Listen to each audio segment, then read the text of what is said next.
Good afternoon, everyone. So great to be here in person in Madison with such a wonderful bunch of talented and motivated people. Today, I'm going to talk about a story about how we use containers to increase the accessibility and reproducibility of a neuroimaging pipeline. But the takeaway is really this. Publishing a description of your computational environments is probably one of the best things you can do to increase the accessibility and reproducibility of your work. And a specification like this one seen here is concise enough to fit in the appendix of almost any publication. All right, let me back up a little bit. I work in the FreeSurfer lab. FreeSurfer is a software that performs a morphological analysis of MRI neuroimaging data. So you give it an MRI of a brain like the image seen on the left there, and it will segment and label all the various structures of the brain and provide you a bunch of statistics. The infant pipeline operates on subjects that are 0 to 24 months old. And this is a particularly challenging population, not only due to the morphological or shape changes during that time period, but also the axons undergo myelination during that time period, and that actually causes the MR contrast to invert. Anyway, this pipeline is a key tool in an ongoing collaboration between Massachusetts General Hospital and the University of Cape Town to study how the gut microbiome and human milk oligosaccharides mediate the effects of maternal HIV infection on the infant, the development of the infant brain. So the pipeline has a lot of dependencies. There's only a few of them listed here. There's many more. So that makes replicating environments really challenging. As the number of possible versions you can choose from increases, the environment gets exponentially more difficult to replicate. And that's where containers comes in. Containers is an elegant solution to this problem. So you can specify your environment as a text file or what's called a Docker file, what's seen on the left here. And then you can use Docker to build environments, to actually run and execute, run the pipeline in that environment, and easily share that environment with collaborators. Now, Docker is a great tool for specifying environments, but it lacks an elegant way to kind of mix and match different components. There's no concept of include in Docker, right? So while multi-stage builds kind of partially address this problem, it would really simplify things if there was a nice tool to say, oh, I want this version of that software and this version of that software, and build me a container with all that. That's where NeuroDocker comes in. NeuroDocker is a great open source tool to do exactly that. So you can run that command you see on the left there and specify the exact versions of the softwares you want. And it will actually create the Docker file that you see on the right that you can then use to build, run, and share your environments. And if you go to the GitHub, you can see a list of all the neuroimaging packages they support. NeuroDesktop is another great open source tool. It builds off the work of NeuroDocker. And what it does is it gives you a desktop environment that's browser accessible with all your favorite neuroimaging tools. So on the left here, you can see we're using FreeView, which is the GUI in FreeSurfer, to inspect the outputs of the pipeline.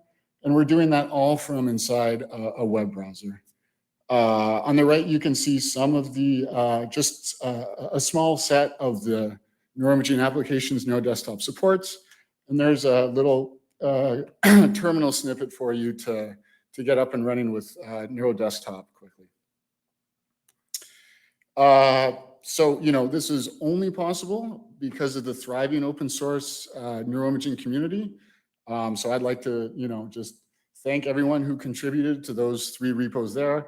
It was a very easy lift for me. I just had to provide a couple bits and pieces of glue to a couple of those repos to get everything to work.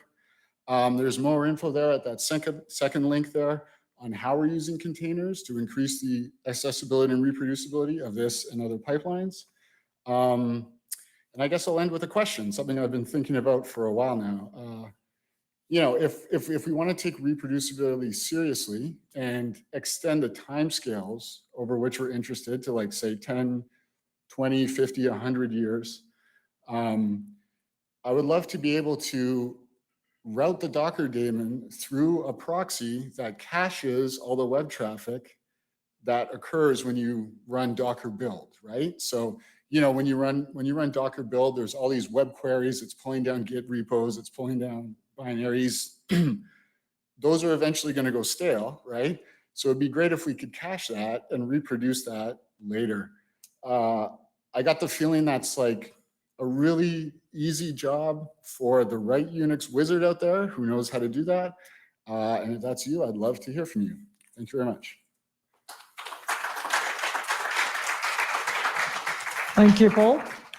So now we take questions to the previous 3 lightning talks. Anyone has a question?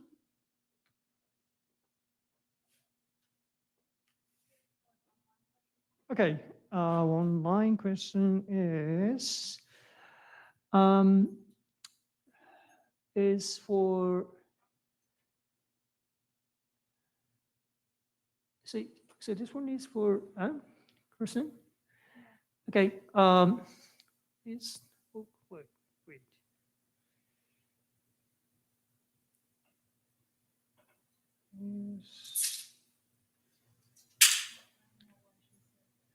Yeah. Is it? Oh yeah. I think this is not one. Sorry. So can I have one question to Paul? How do you manage the difference between the environment, like computing environment, like GPU or CPU or the batch job environment with your Docker container? Yeah, right now we haven't really explored GPU environments, but you know, these NeuroDocker commands, they all have a base image. So if you started with the base image of your GPU container, that should work, but it's not something we've explored yet. Thank you. Okay, so any questions? Okay. Yeah, actually, I got a question. This is maybe a little bit out of left field, but have you had users come to you and say, this is great? Could you do this with Singularity? Yes, you can do it with Singularity. NeuroDocker supports building both Docker and Singularity containers. There's some things you need to look out for when using Singularity. The biggest hurdle we encountered is Singularity by default shares the temp folder with the host environment, which in my opinion kind of defeats the whole purpose of containerization, because now you've got this shared file system. So as long as you don't use the temp folder, everything should work pretty seamlessly between Docker and Singularity.